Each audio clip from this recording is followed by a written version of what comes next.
तो आज इस सेशन को आगे बढ़ाने के पहले थोड़ा रिकैप कर लेते हैं पिछले 2 सेशन का। तो that will take only 4-5 minutes, not more than that. तो पहले सेशन में 49th जो सेशन था, नहीं 48 था, नहीं 49th करेक्ट, 49th सेशन में ये बताया था कि हमारा जो मूल स्वभाव है वो ज्ञान स्वरूप और आनंद स्वरूप है।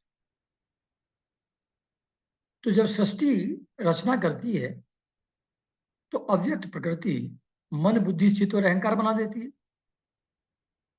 और बुद्धि का काम है वस्तुओं का ज्ञान कराना और उनको गुण और दोष के हिसाब से क्लासिफाई करना। जब बुद्धि क्लासिफाई कर देती है तो मन में उसी अनुसार राग द्वेष आसक्ति असंतोष का भाव और कामनाएं उठने लगती।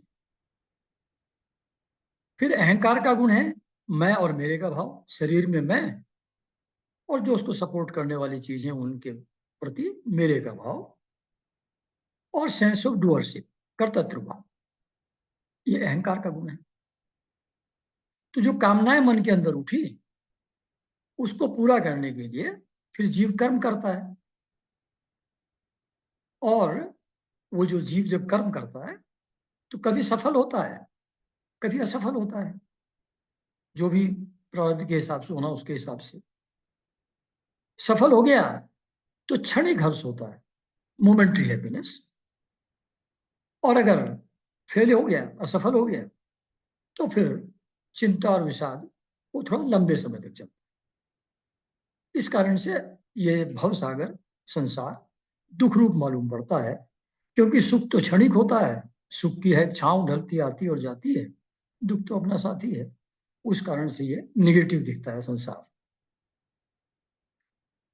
अगर किसी तरीके से मन बुद्धि और अहंकार शांत अवस्था में आ जाएं, जब ये शांत हो जाते हैं, मन में कोई कामना ना हो, बुद्धि में कोई विचार ना हो, अहंकार में कुछ पाने की के लिए कर्म ना हो, ये अगर चीजें ना हो, शरीर के प्रति मैं का भाव थोड़ी देर के लिए विस्मृत हो जाए, भूल जाए, तो वैसी अवस्था में जब मन बुद्धि और अहंकार शांत होते हैं तो चित्त में आनंद का अनुभव या भगवान का दर्शन, ज्ञानी को आनंद का अनुभव और भक्त को भगवान का दर्शन अपने चित्त के अंदर हो जाता। तो ये था सेशन 49 में बताया था। फिर सेशन 50 में था कि जो हमारी अव्यक्त प्रकृति है या माया है, ये लीला परायण है। जैसे बच्चे का खेलने का मन करता रहता है, ऐसे ये प्रकृति है माया, लीला परायण है। और ये सृष्टि की सृष्टि करना, उसको कुछ समय तक कंटिन्यू रखना, उसके बाद उसका लय कर देना, खत्म कर देना उसको, ये खेल प्रकृति खेलती रहती है। तो सृष्टि स्थिति लय, सृष्टि स्थिति लय, इसका चक्र चलता रहता है, चलता रहता है, चलता रहता है। ये खेल है अव्यक्त प्रकृति या माया का। और ये जो सृष्टि है, व्याम सॉरी माया है, ये त्रिगुणात्मक है। सात्विक राजसिक तामसिक गुण, उनके माध्यम से ही ये सृष्टि में सारा व्यापार होता है। सब जो आपसी व्यवहार रहता है एक दूसरे के साथ, वो उन गुणों के हिसाब से होता है। तो ये सृष्टि त्रिगुणात्मक है, सब चीजें सात्विक राजसिक तामसिक गुणों के हिसाब से एक्टिव होती हैं। और जो आत्मा है या चेतन तत्व है या पुरुष जिसको कहते हैं, ये जीव को एक चेतन या स्वतंत्र एंटिटी का आभास देता है। जो सर्वव्यापी चेतना है, जो कॉन्शसनेस है, वो जो हमारा सूक्ष्म शरीर है, मन बुद्धि चित्त अहंकार है, उसमें एक सेंस ऑफ आई, एक इंडिपेंडेंट एंटिटी होने का आभास, ये उससे पैदा होता है चेतना के कारण से।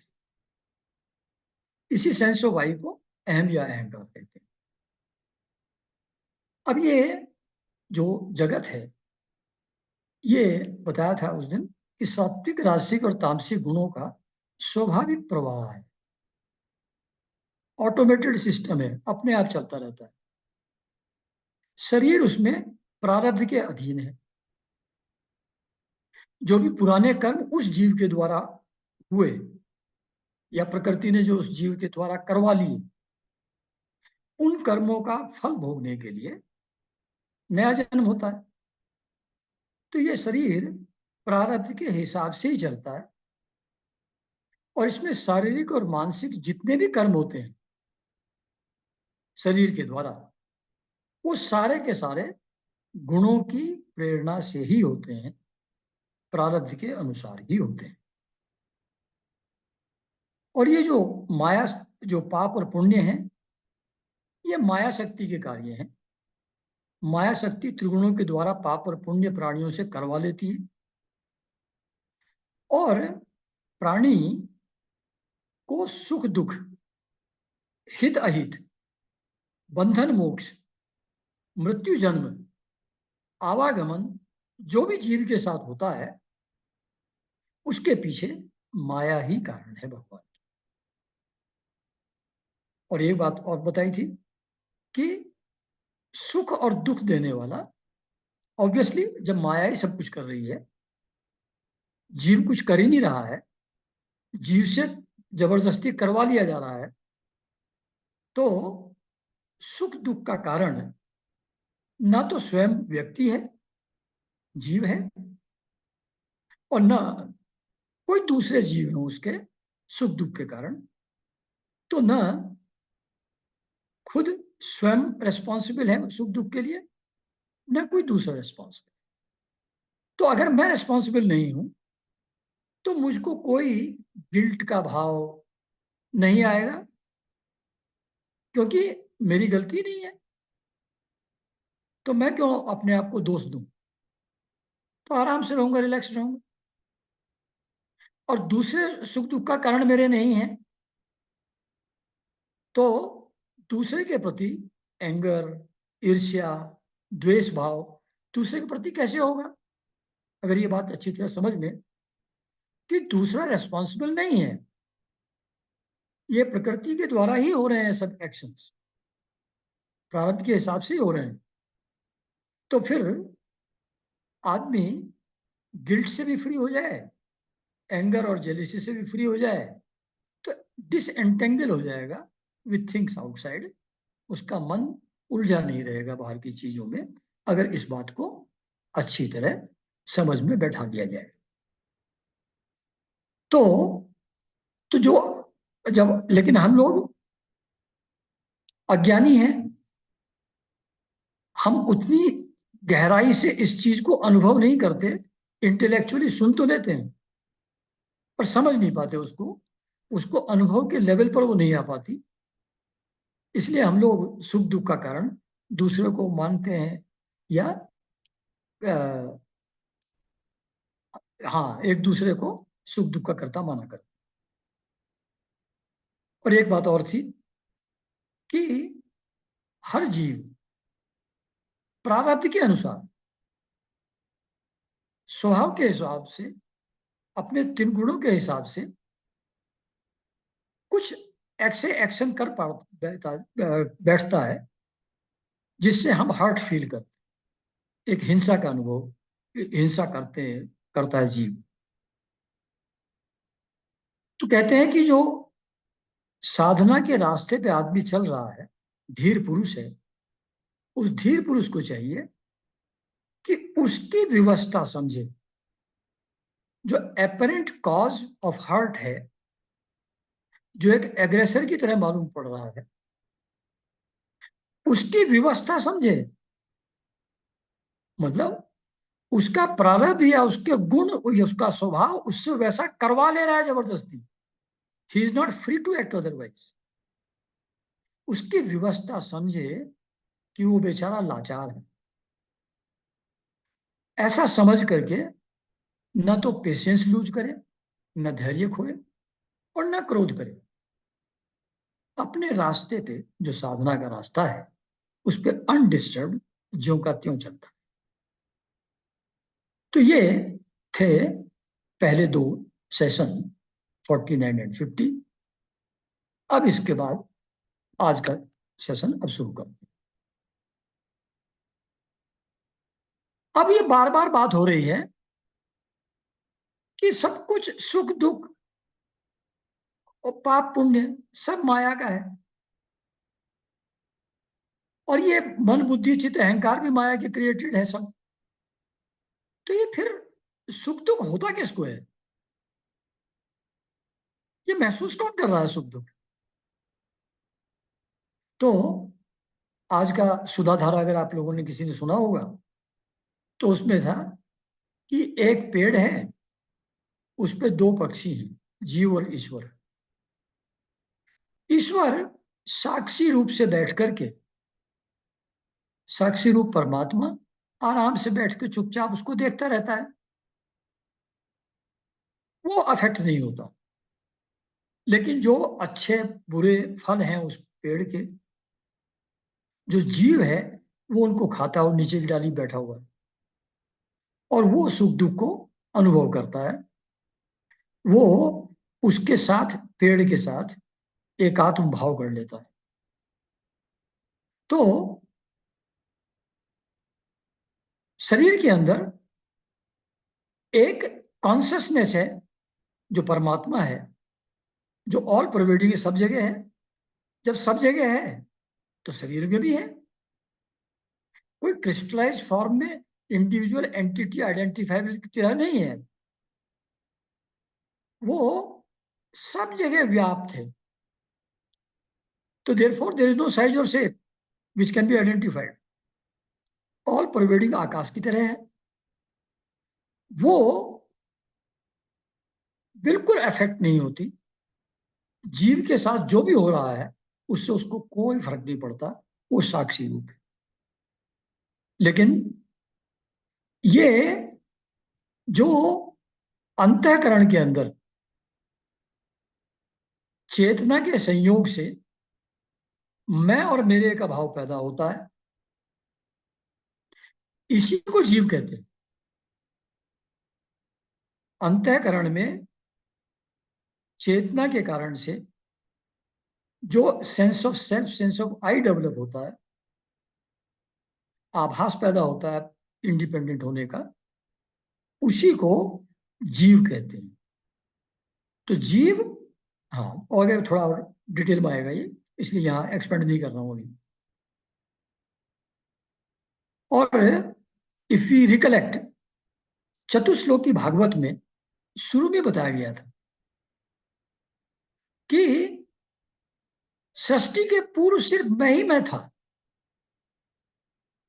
न स्थूल था न सूक्ष्म था, और न इन दोनों का कारण अज्ञान, कुछ भी नहीं था। फिर इसमें जो भी दिखाई पड़ता है वो मैं ही अलग अलग रूप में भास रहा हूं। मतलब मैं तो होते हुए भी दिखाई नहीं पड़ता, क्योंकि वो सर्वव्यापी है, उसका डिस्टिंक्ट फॉर्म नहीं है, one can not see it. लेकिन उससे जो क्रिएटेड है, उसकी माया शक्ति के द्वारा क्रिएटेड जो जगत है, जो दृश्य जगत जो दिखाई पड़ता है, ये है नहीं, आभास है। जैसे सपने में चीजें ना होते हुए भी दिखाई पड़ती हैं, ना होते हुए भी सुख दुख महसूस होते हैं, वैसे ही ये जगत दिखाई तो पड़ता है, प्रतिबिंब की तरह भास तो रहा है, लेकिन एक्चुअली है नहीं। तो ये जो ना होते हुए भी दिखाई पड़ता है, इसको मेरी माया समझो। ऐसा भागवत चतुश्लोकी भागवत में शुरू में भगवान ने स्वयं ब्रह्मा जी को ये बताया था। तो जो जब संसार है ही नहीं, एक सिर्फ एपियर हो रहा है, भास रहा है, जब संसार ही नहीं है तो जीव कहां से हो गया? जब ये संसार ही स्वप्नवत है, न होते हुए भी माया के कारण से भास रहा है, तो फिर जीव कहां से आएगा? तो जीव भी नहीं है। जब जीव भी नहीं है तो जन्म मृत्यु किसकी हो रही है? सुख दुख किसको हो रहा है? मोक्ष बंधन किसका हो रहा है? इन सब जो कोई अर्थ ही नहीं है। ये सब अपीयरेंस है, एक्चुअल है नहीं, ऐसा चतुश्लोकी भागवत का मीनिंग निकलता है। इसी बात को निसर्गदत्त महाराज अपने शब्दों में कहते हैं, a reflection of the watcher, यानी कि पुरुष और चेतना, in the mind creates the sense of I, and the person यानी कि जीव acquires an apparently independent existence। कहते हैं a reflection of the watcher in the mind, यानी कि सटल बॉडी के अंदर जब चेतना का रिफ्लेक्शन पड़ता है तो वो जो सटल बॉडी है उसके अंदर सेंस ऑफ आई, माइंड के अंदर सेंस ऑफ आई क्रिएट हो जाता है, उसका आभास होता है सेंस ऑफ आई का, जो उसको लगता है कि मैं इंडिपेंडेंट एंटिटी हूं। तो in reality there is no person, जैसे तो महाराज कहते हैं, a reflection of watcher in the mind create sense of I, and the person acquires an apparently independent existence, but in reality there is no person. क्योंकि तो reflection है, वहां कोई है थोड़ी। मिरर में कुछ देख रहे हो तो जहां दिख रहा है वहां कोई है थोड़ी। तो यहां कोई नहीं है। This creation of this sense of I, ये अगेन माया शक्ति का कार्य है।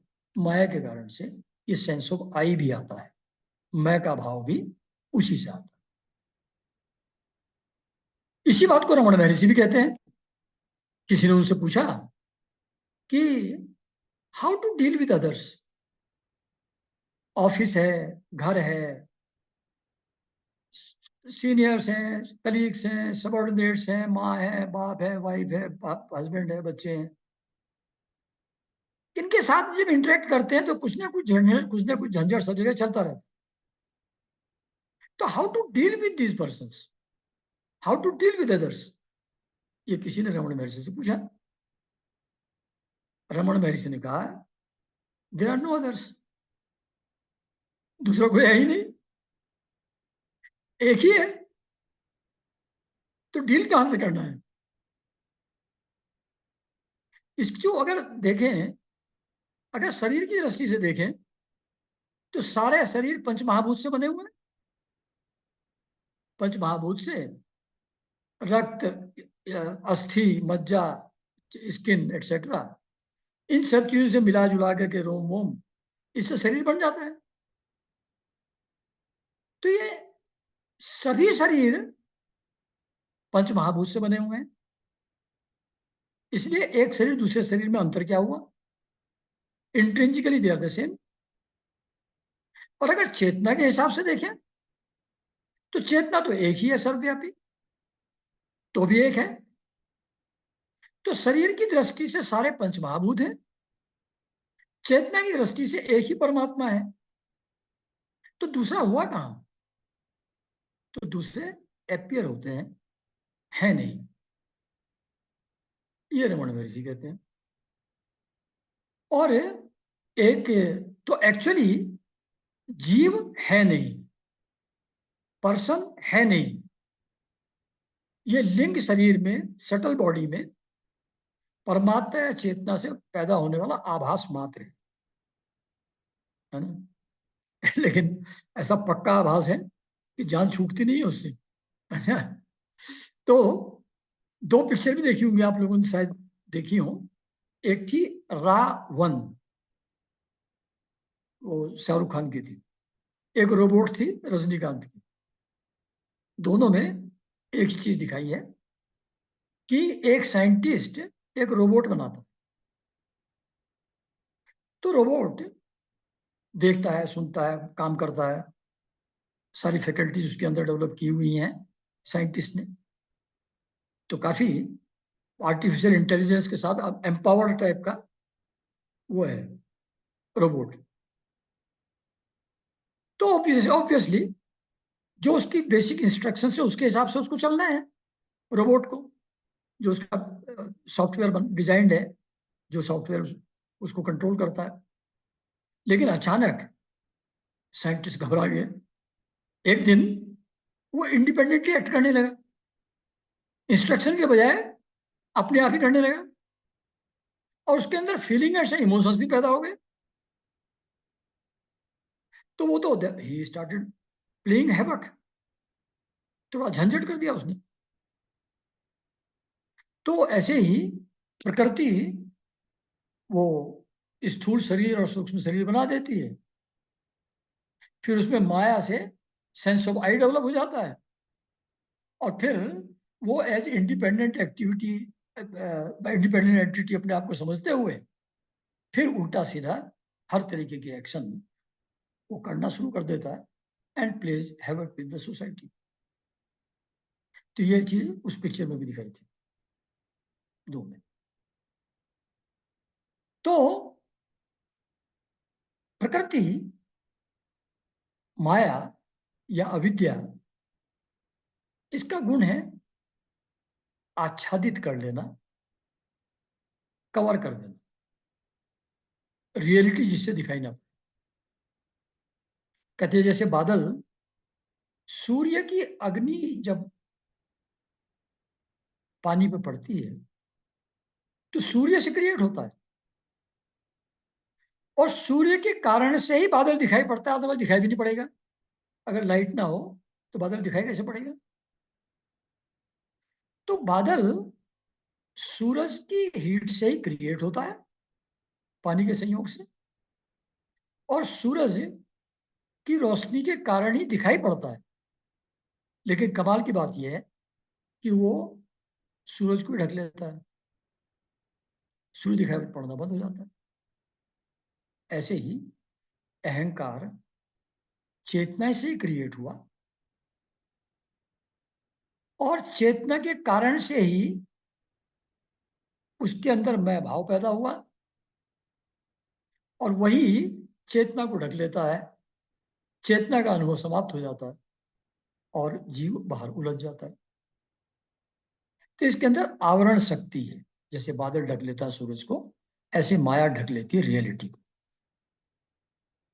तो जैसे अगर फिल्म या सीरियल कोई चल रहा है, अगर उसमें ध्यान न दो, ऐसे घूम रहे हो घर में इधर उधर, तो कुछ नहीं होगा। लेकिन अगर उसको ध्यान से देखने लगोगे तो उसमें इंटेंगल हो जाओगे। तो अपने आप को भूल करके your consciousness will get entangled with that scene, और उसमें करेक्टर के साथ जो इमोशंस चल रहे हैं उसके हिसाब से सुख दुख हमको भी मालूम पड़ने लगेगा। तो वहां कुछ हो नहीं रहा है। ऐसी एक स्क्रीन है, अभी कॉमेडी आ रही है उसी स्क्रीन पर, थोड़ी देर में उसी पे हॉरर फिल्म आ रही है, थोड़ी देर बाद उसी में कोई वायलेंट फिल्म आ रही है। वही का वही स्क्रीन है, वही साउंड एंड लाइट अरेंजमेंट चल रहा है। लेकिन अगर देखने लगो, एंटेंगल हो जाओ उसके साथ, अपनी चेतना को उसमें प्रवाहित होने दो, अटेंशन उधर कर दो, तो वो सुख दुख का कारण हो जाता है, आवरण शक्ति के कारण से। जबकि एक्चुअली वहां कुछ भी नहीं हो रहा है, सिंपली एक स्क्रीन है। स्वप्न में भी ऐसे ही होता है। लेकिन इस आभास से भी सुख और दुख महसूस होता है। तो ये जो प्रकृति के द्वारा बनाए हुए शरीर मन बुद्धि हैं, इनको मैं समझ लेना, इनमें अपने आप का आरोप कर लेना, टू आइडेंटिफाई विद देम, जब इनके साथ आइडेंटिफिकेशन हो जाता है, अपने आप को पूर्ण रूप से भूल जाता है जीव, तो फिर प्रकृति जो काम कर रही है उनमें अपने आप को ही कर्ता मानने लगता। मतलब मन और शरीर के थ्रू जो एक्शन प्रकृति करवा रही है,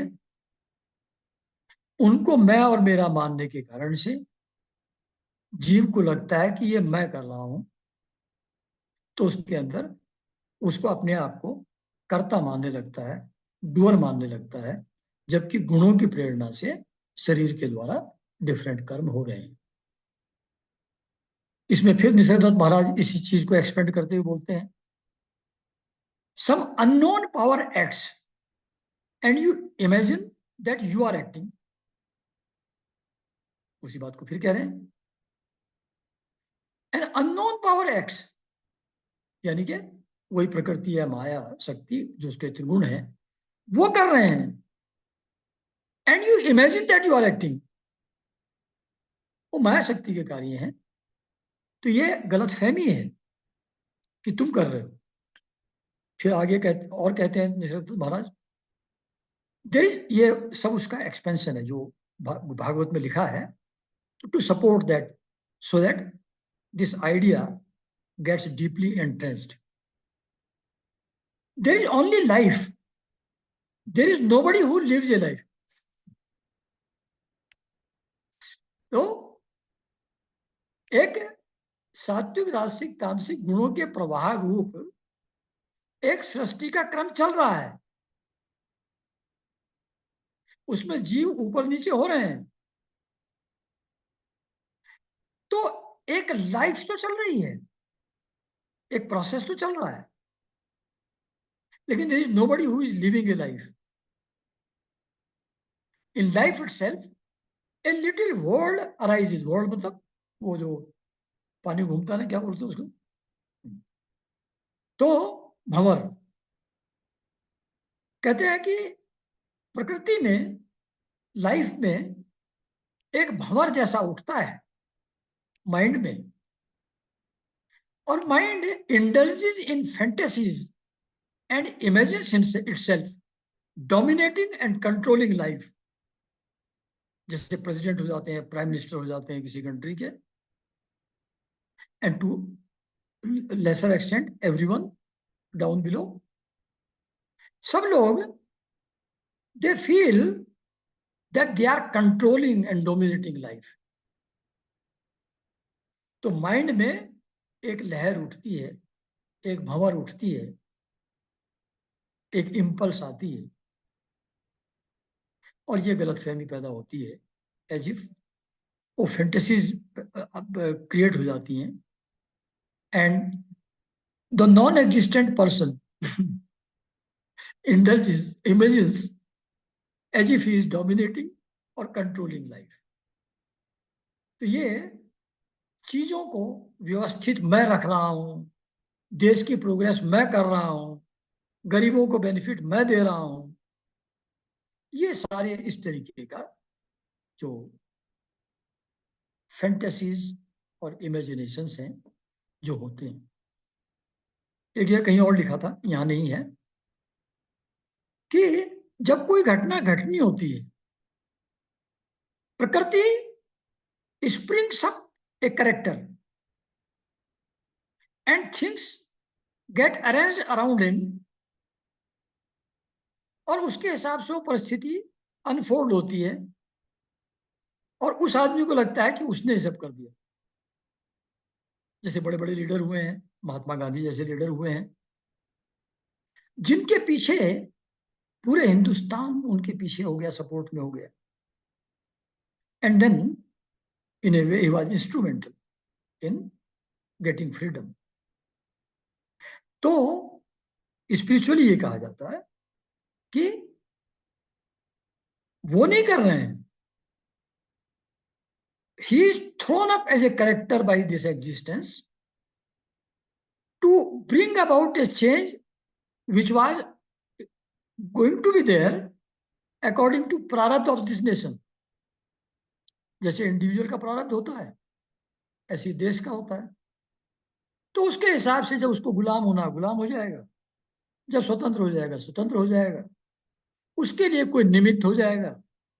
दो निमित्त they are thrown up by the existence, माया। तो ये जो आदमी समझता है कि मैं मैनेज कर रहा हूं, मैं कंट्रोल कर रहा हूं और मैं नहीं करूंगा तो कैसे होगा, ऐसा जो भाव पैदा होता है, कर्तृत्व भाव, ये भगवान की माया या अनादि विद्या, अविद्या, उसी का कार्य है। इसके कारण से ही, वो कर्तृत्व भाव के कारण से, जो अकर्ता स्वाधीन साक्षी था, आनंद स्वरूप पुरुष था, उसको जन्म मृत्यु रूप बंधन और परतंत्रता का आभास होता है। क्योंकि शरीर प्रारब्ध के अधीन है। शरीर के द्वारा जो माया कार्य कराती है, उसका फल नेक्स्ट जन्म में मिलता है। वो रेगुलेटेड सिस्टम है माया का। ऊपर नीचे की योनियों में जीव का आना चलता रहता है, पाप पुण्य के हिसाब से, जो सबका सब माया शक्ति ही करवा रही है, वही कर रही है। लेकिन क्योंकि ये शरीर जिसका जन्म मृत्यु हो रहा है, वो जीव जो ऊपर नीचे की योनियों में जा रहा है, वो जीव जिसको सुख दुख का अनुभव हो रहा है परिस्थितियों के हिसाब से, जो परिस्थितियां पुराने जन्मों के कर्मों के हिसाब से अनफोल्ड हो रही हैं, तो उसको फंसा हुआ मालूम पड़ता है, उसको बंधन मालूम पड़ता है, उसको स्वतंत्रता मालूम पड़ती है जीव को। तो ये जो स्वतंत्रता का आभास, ये उसी माया के कारण से, इस कर्तृत्व अभिमान के कारण से बंधन मालूम पड़ता। आई एम द डूअर के सेंस से स्वतंत्रता का आभास मालूम पड़ता, क्योंकि मैं करना चाहता हूं, वो नहीं हुआ, तो failure is mine, I have not succeeded. मैं सर्कमस्टेंसेस का विक्टिम हो गया हूं, ऐसा स्वतंत्रता का आभास मालूम पड़ता है आत्मा को या साक्षी परमात्मा। अगर ये बात ठीक से समझ में आ जाए कि ये शरीर और मन कुछ कर रहे हैं, इनमें कुछ पेन प्लेजर, सुख और दुख का अनुभव हो रहा है, टीवी में पिक्चर चल रही है, मुझे क्या, हाउ एम आई कंसर्न। अगर ये बात ठीक से समझ में आ जाए, और मैं तो सिर्फ वॉचर हूं, मैं तो देख रहा हूं, टीवी की पिक्चर से मुझको क्या लेना देना। तो अगर ये बात समझ में आ जाए और उसके साथ एकात्म भाव फिल्म के साथ खत्म हो जाए, शरीर के साथ खत्म हो जाए, ये समझ में आ जाए कि सब कुछ करने वाला भगवान है, यानी कि भगवान की शक्ति माया सब कुछ कर रही है। जैसे बार बार गोंदावलेकर महाराज बार बार कहते कि तुम इस बात में बिलीव करो, सब कुछ करने वाला मेरा राम है, राम सब कुछ करने वाले हैं। तुम अपनी ड्यूटी एज ड्यूटी कर दो, सिंसियरली कर दो, जो रोल असाइंड है उसको कर दो। जैसे नाटक में कैरेक्टर करता है कोई रोल, वैसे कर दो, भगवान का स्मरण बनाए रखो। तो फिर तुम्हारा देहाभिमान खत्म हो जाएगा, कर्तृत्व का अभिमान खत्म हो जाएगा। If you really believe in this truth that God is the doer, Ram ही सब कुछ करने वाले हैं, उन्हीं की शक्ति माया ही सब कुछ कर रही है, भगवान सब कर रहे हैं, ये अगर समझ जाओ तो फिर चीजों के साथ मैं और मेरे का भाव समाप्त हो जाए, कर्तव्य से फ्री हो जाए। करने वाले तो भगवान है, मैं कौन? तो बंधन खत्म हुआ, बंधन मुक्त हुआ। और ऐसा समझ करके सब करने वाले मेरे राम हैं, जो भी स्थिति है मैं कंटेंट हूं। तो ऐसा समझ करके शांति और संतोष हो जाएगा और अपने स्वरूप आनंद का अनुभव हो जाएगा। तो सब कुछ करने वाला भगवान है, ये अगर बात समझ में आ जाए तो है तो बिल्कुल सिंपल कि सब कुछ भगवान की इच्छा से होता है, सब उन्हीं की माया शक्ति का खेल है। मुगले सर भी एक जगह लिखते हैं, खेल तुम्हारा नहीं है, खेल तो वो रहा है। खेल तुम्हारा नहीं है, खेल तो वो रहा है। यह अगर समझ में आ जाए तो शांति और संतोष को उपलब्ध हो जाए जीव। भय, शोक, चिंता सब चला जाए। तो मुगलेसर कहते हैं आगे कि अगर ये एक बात अच्छी तरह अनुभव में आ जाए, you are absolutely one with this idea कि सब कुछ भगवान की इच्छा से होता है या उनकी माया शक्ति का ही खेल है, तो कुछ भी कवायद अलग से करने की आवश्यकता नहीं है। कोई भी दूसरा साधना, कोई भी दूसरा प्रोसेस, कुछ भी करने की आवश्यकता नहीं है। अगर सिर्फ ये एक बात समझ में आ जाए कि भगवान की इच्छा ही सब होता है, तो फिर कर्ता भाव चला जाएगा। जब कर्ता ही नहीं हूं मैं, तो फल से क्या लेना देना मेरा? तो बिल्कुल फ्रीडम हो जाए, शांति और संतोष आ जाए। तो सभी कुछ भगवान का मैनिफेस्टेशन है, ये तो बार बार कहा जा रहा है। वो एक ही अलग अलग रूपों में नजर आता है। तो सब कुछ एक का ही मैनिफेस्टेशन है, एक ही परमात्मा सब रूपों में भास रहा है, और ये जगत त्रिगुणात्मक माया का खेल है, जीव करता नहीं है। ये समझाना, यही सांख्य योग का उद्देश्य है। जो सांख्य योग कहता है कि भाई पहले महत्त्व पैदा हुआ, महत्त्व से अहंकार पैदा हुआ, अहंकार से देवता, इंद्रियां, पंच महाभूत पैदा हुए, फिर उनके कॉम्बिनेशन से शरीर पैदा हुए। तो ये जो ऐसा प्रोसेस बता रहे हैं सांख्य में, सांख्य योग में, ये कह रहे हैं कि देखो एक सोर्स है परमात्मा, उसकी अविद्या, अव्यक्त प्रकृति या माया या अविद्या, वो उसकी एक पावर है। उससे महत्त्व बनता है, महत्त्व से त्रिवद अहंकार बनते हैं, उनसे देवता, इंद्रियां, पंच महाभूत एटसेट्रा बनते हैं। उन्हीं के कॉम्बिनेशन से हर तरीके के वनस्पति, जीव जंतु, प्लैनेट्स एटसेट्रा सब उसी से बनते हैं। तो बेसिकली क्या कहा जा रहा है कि एक ही सोर्स था, उसी से सब कुछ बन गया। जब एक ही से सब कुछ बन गया तो फिर अलग अलग उसको मानने का और इसमें कोई कुछ कुछ करने वाला है, इसका जस्टिफिकेशन या औचित्य समाप्त हो जाता।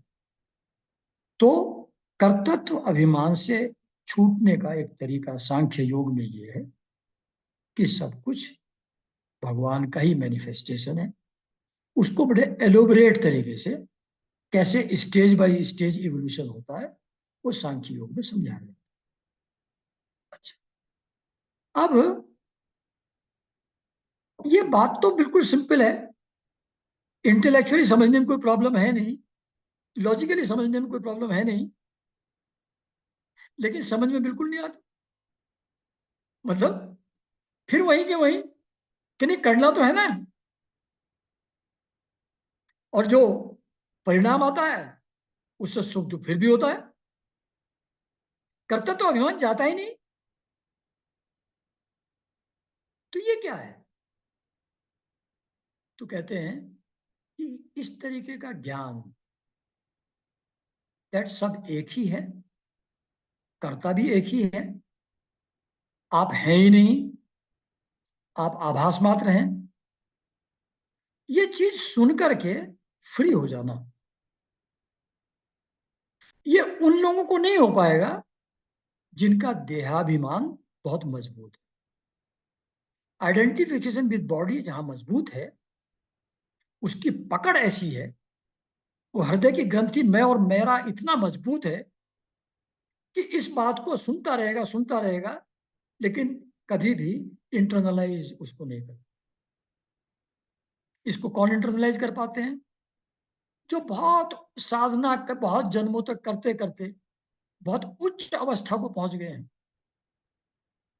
तो एक जगह ओ महारसायन 19 में सीताराम दास बाबा कहते हैं कि अपने मन रूपी लोहे को नाम रूप अग्नि में डाले रख, जब उसका मैलापन, असार अंश सब जब दूर हो जाएगा अग्नि में पड़े पड़े लोहे का, तब एक अच्छे लोहार को दे करके उसकी एक तलवार बनवा लेना, और फिर उस तलवार से मैं और मेरे की ग्रंथि जो है उसको काट डाल। तो क्या कह रहे हैं? पहले मैलापन और असार अंश दूर करो मन का, नम अग्नि में रख कर। जब ये शुद्ध हो जाएगा मन, जब इसकी आसक्ति अटैचमेंट जब कम हो जाएंगे, देह के साथ इसका संबंध जब कम हो जाएगा, जब ये मन शुद्ध हो जाएगा, प्योर हो जाएगा, उल्टी सीधी वासनाएं इसमें नहीं रहेंगी, तब तब भी अपने आप नहीं कर पाओगे। तब अच्छे लोहार को देकर के एक तलवार बनवा लेना, मतलब then you have to surrender to a guru.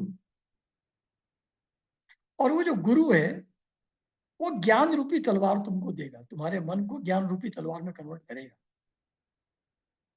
और फिर उस ज्ञान से तब वो मैं और मेरे की ग्रंथि कटेगी।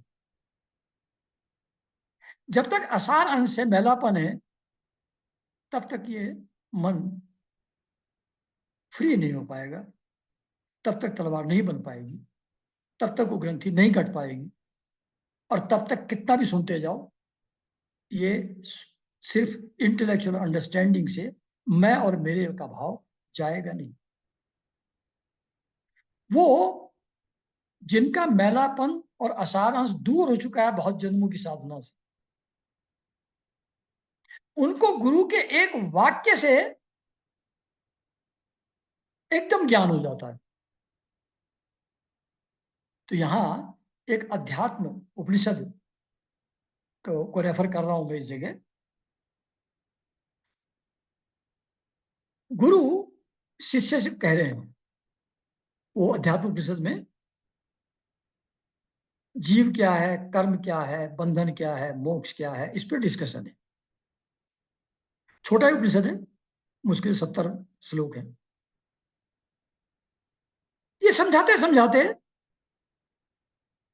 कर्म बंधन मोक्ष एक्सेट्रा के बारे में बोलते बोलते फिर 66 श्लोक में कहते हैं कि ये जो देह की धारणा है ये भ्रांत है, शरीर है नहीं, भास रहा है तो सिर्फ एक परमात्मा। और जब देह ही भ्रांत है, जब देह है ही नहीं, तो ये अज्ञानियों को समझाने के लिए वेदों में, श्रुति में प्रारब्ध की बात कही गई है। मतलब जब तक देहात्म बोध है आदमी के अंदर, तब तक वो प्रारब्ध के अधीन है, ऐसा आभास चालू रहेगा, ऐसी अंडरस्टैंडिंग रहेगी। लेकिन जैसे अलग अलग टाइप के बर्तन होते ही नहीं, सब मिट्टी ही है। अलग अलग टाइप के आभूषण जो दिखते हैं वो अलग अलग आभूषण नहीं है, वो गोल्ड ही है। ऐसी जो अलग अलग शरीर दिख रहे हैं वो है नहीं, वो परमात्मा ही है। और जो है ही नहीं उसका जन्म कैसा, उसकी मृत्यु कैसी, उसका कर्म कैसा, उसका प्रारब्ध कहां से आएगा जब वो खुद ही नहीं है। ऐसा शिष्य को गुरु बोलते हैं कि देह की धारणा ही भ्रांत है। देयरफॉर ऑल कॉन्सिक्वेंट एक्सप्लेनेशन जो वेदों में दिए हुए हैं, जो श्रुति में दिए हैं, मतलब कर्म, और कर्म के कारण से प्रारब्ध, संचित कर्म, प्रारब्ध, उसके हिसाब से पुनर्जन्म, और उसके हिसाब से उसका फल भोगना प्रारब्ध का। जब देह की धारणा ही भ्रांत है, वो है ही नहीं, तो किसका कर्म, किसका प्रारब्ध और किसका फल? कुछ भी नहीं है। ये जब अचानक सुना शिष्य ने, तो शिष्य कहता है, अरे, उसको ज्ञान हो गया अचानक। बहुत इवॉल्व शिष्य रहा होगा। इसको सुनते ही तो है ही नहीं, इसको उपदेश को सुनते ही शिष्य कहता है, अरे, जिस जगत को अभी मैंने देखा था वह कहां चला गया, किसके द्वारा हटा लिया गया, वह कहां लीन हो गया। बहुत आश्चर्य का विषय है कि अभी तो मुझे दिखाई पड़ रहा था, अब नहीं है, कहां गया। इल्यूजन खत्म हुआ। सांप दिख रहा था, अंधेरे के कारण से, रोशनी कम होने के कारण से पता लग गया रस्सी है। तो सांप कहां गया? अरे, जाएगा कहां, था ही नहीं, भ्रांति थी। तो कहता है कि जो मैं जगत अभी अभी देख रहा था वो कहां चला गया, किसके द्वारा हटा लिया गया, कहां लीन हो गया। बहुत आश्चर्य का विषय है। अभी तो दिखाई पड़ रहा था थोड़ी देर पहले, लेकिन अब तो नहीं है। अब अखंड आनंद रूप ब्रह्म रूप सागर में अब मेरे लिए त्याग करने योग्य क्या है, ग्रहण करने योग्य क्या है, अन्य कुछ है भी क्या, accept this Brahma? Does anything else exist? कुछ है भी क्या? कैसी विलक्षणता है। ऐसा आश्चर्यचकित शिष्य हो रहा है, अचानक गायब हो गया संसार। यहां मैं न कुछ देखता हूं, न सुनता हूं, और न ही कुछ जानता हूं, क्योंकि मैं सदा आनंद रूप से अपने आत्म तत्व में स्थित हूं। सदा आनंद रूप से अपने आत्म तत्व में स्थित हूं। उसको ऐसा नहीं लग रहा है कि मैं अभी अभी इसमें स्थित हुआ हूं। जैसे इल्यूजन गया तो हमेशा से ही मैं इसमें था। तो जैसे ही ज्ञान से देह की भ्रांति मिटी, मैं और मेरेपन का भाव इमीडिएटली गायब हो गया, अपने स्वभाव में वो स्थित हो गया।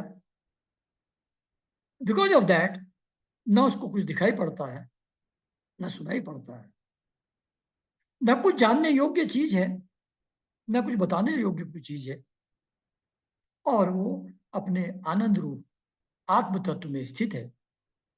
और स्वयं मैं अपने लक्षण वाला हूं, मतलब I am unique, I am the only one who exist, जो आनंद और ज्ञान स्वरूप है।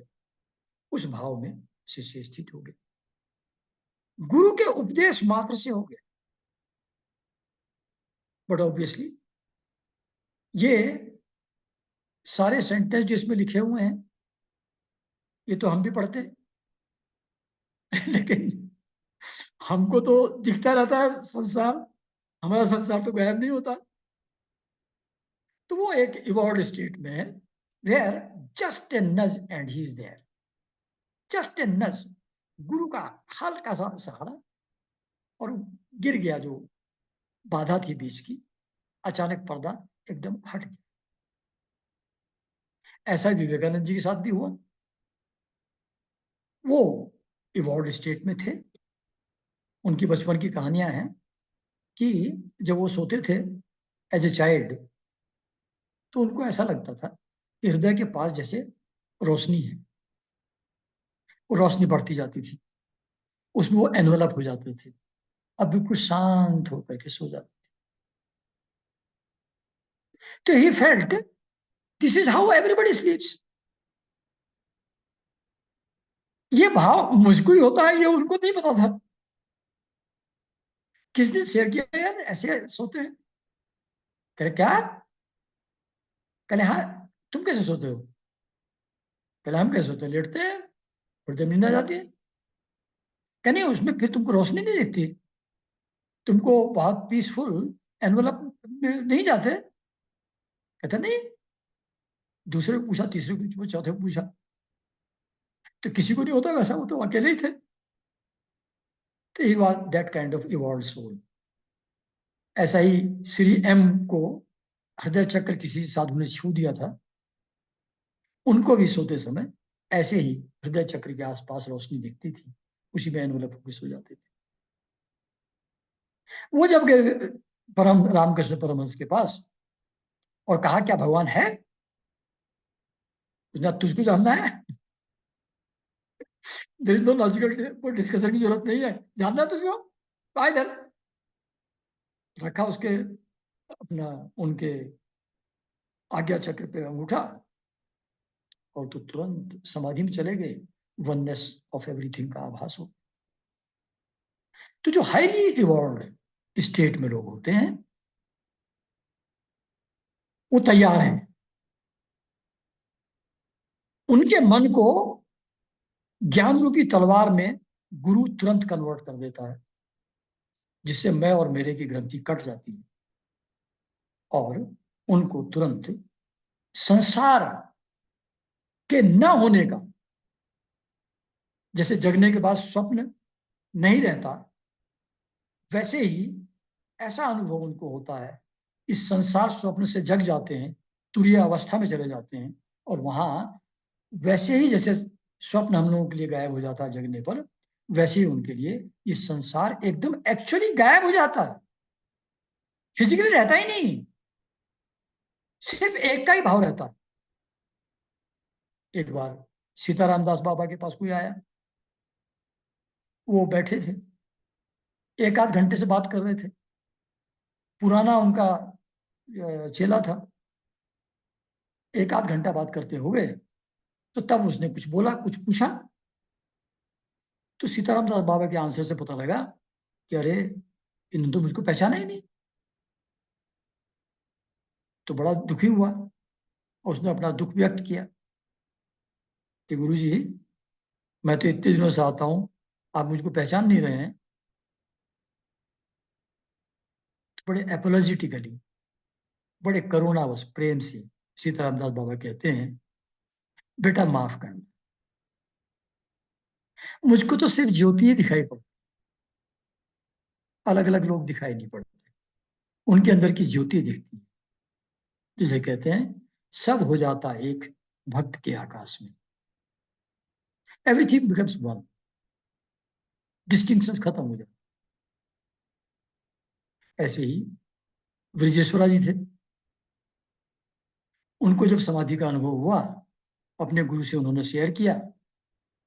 गुरु ने कहा हाँ, वो एक्सपीरियंस ऑथेंटिक था,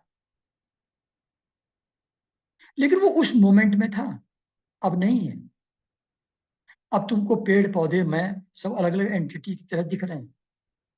जब ये अलग अलग दिख रहे हैं, ये मन का ही, मन से दिख रहे हैं। Mind is back now. तो ये मत समझ लेना कि तुम पहुंच गए हो। जब तक ये दृश्य जगत परमानेंटली विलीन ना हो जाए, परमानेंटली डिजोल्व ना हो जाए, तब तक साधना करते रहना।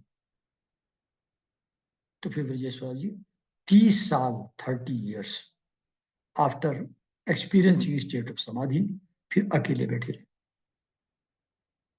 तो मतलब ये एक समझाने के लिए कोई ऐसी स्टेटमेंट नहीं है कि सब गायब हो जाता है। ये संसार रहता ही नहीं, जो हमको बिल्कुल रियल की तरह दिख रहा है वो एब्सोल्युटली गायब हो जाता है। जैसा वो उस जो अध्यात्म उपनिषद में शिष्य कहता है कि कहाँ गया, किसने हटा लिया, कहाँ लीन हो गया संसार। ये वास्तविक एक्सपीरियंस है, ये ऐसी थ्योरी समझाई नहीं जा रही। तो ऐसा ब्रजेश्वरा जी को भी हुआ, ऐसा सीताराम दास बाबा जी को भी हुआ, ऐसा विवेकानंद जी को भी हुआ, और सैकड़ों सैकड़ों सैकड़ों हजारों जो एनलाइटेड बीइंग्स हैं, उन सब के लिए ये संसार समाप्त हो जाता है, एकत्व का भाव ही रह जाता है, उनका शरीर के साथ तादात्म्य समाप्त हो जाता है। शरीर को क्या हो रहा है, मन को क्या हो रहा है, उससे उनका कोई मतलब ही नहीं रह जाता। जैसे एक बार रामकृष्ण परमहंस जी बेचारे, वो कैंसर हो गया गले में, उठ रही खांसी, खून निकल रहा है, खा नहीं पा रहे हैं, बुरी हालत है। तो जो हमारे जैसे देहात्म बुद्धि वाले लोग हैं, उनको लगता है कि कितने कष्ट में हैं हमारे गुरु, इनके तो आशीर्वाद से दूसरे लोग ठीक हो जाते हैं और इनकी ऐसी दुर्दशा है। बड़ा खराब शिष्य को लग रहा है कि कितना सफर कर रहे हैं मेरे गुरु रामकृष्ण जी। तो out of Prem, out of compassion कहता है कि आप की बात तो सब मानती है माँ, तो माँ से जाकर के आप कह क्यों नहीं देते कि ये गला मेरा ठीक कर दो। कहले हाँ ठीक कह रहे हो तुम, आज जाऊंगा मैं, आज मैं कहूंगा कि मेरा गला ठीक करो। गए वहां, गए, देवी को देखा, माँ को देखा, चारों तरफ ज्योति और आनंद, ज्योति और आनंद। शरीर की तो कोई याद ही नहीं, कोई आभास ही नहीं, क्या मांगे, उसकी तो कोई स्मृति ही नहीं है। तो वैसी स्थिति उनकी हुई। ऐसी रमण महर्षि थे, उनका भी कोई ऑपरेशन होना था, कैंसर वैसे उनको भी हो गया था हाथ वाथ में। तो डॉक्टर के पास उनको तो कोई मन नहीं था, और शिष्य लोग ज्यादा प्रेमी हो जाते हैं, कहने नहीं इलाज तो करवाइए ना, चलिए ना, तो पकड़ ले गए। तो फिर भक्त के तो अधीन ही होता भगवान, तो गुरु भी ऐसी शिष्य के अधीन हो जाता है। तो पकड़ ले गए, तो एनेस्थीसिया देने वाला था, उन्होंने कहा नहीं कोई जरूरत नहीं एनेस्थीसिया की यार, तू कर दे ऑपरेशन ऐसे ही, है ना। तो फिर वैसे ही एनेस्थीसिया के बिना ऑपरेशन करा लेते हैं, क्योंकि उनका बॉडी से कोई संबंध ही नहीं है, बॉडी को क्या हो रहा है उनको लेना देना ही नहीं है, उसके पेन प्लेजर से उनका कोई मतलब ही नहीं है। ऐसा न जाने कितने साधु संतों के साथ इस तरीके की घटनाएं हुई हैं। तो ये बात जिसको समझ में आ गई कि सिर्फ वो एक ही है, सब करने वाला भी वही है, सब रूप में वही भास रहा है, वो लोग आत्मज्ञानी हैं, वो लोग परमहंस हैं। उनका शरीर और मन के साथ कोई तादात्म्य नहीं रहता, और क्योंकि शरीर और मन के साथ कोई तादात्म्य नहीं है, तो उनके लिए कोड ऑफ कंडक्ट भी कोई अप्लाई नहीं होता। वो जो करते हैं वो सभी कुछ शुभ होता है ना। तो ये हुई बात। जो हाईली एडवांस्ड शिष्य हैं, वो अचानक गुरु की वाक्य से ज्ञान को प्राप्त हो जाते हैं, उनके लिए सब कुछ समाप्त हो जाता है, वो एक ही सेंटेंस से समझ जाते हैं। लेकिन हम लोग जिनका तादात्म्य मन और बुद्धि के साथ, शरीर के साथ पूरा है, हमको ये इंटेलेक्चुअली समझने से कुछ फायदा होता हुआ दिखता नहीं है। तो इसको हम कैसे करें, how to proceed further, how to make use of this knowledge कि सब एक है। देहात्म बोध के कारण से हम उसको एक्सपीरियंस नहीं कर पा रहे हैं। How to move forward and inch closer to that state, उसके लिए क्या करें, क्या स्टेप्स लें, ये अगले सेशन में बताया जाए। यहाँ आज का सेशन समाप्त होता है। समय समाप्त।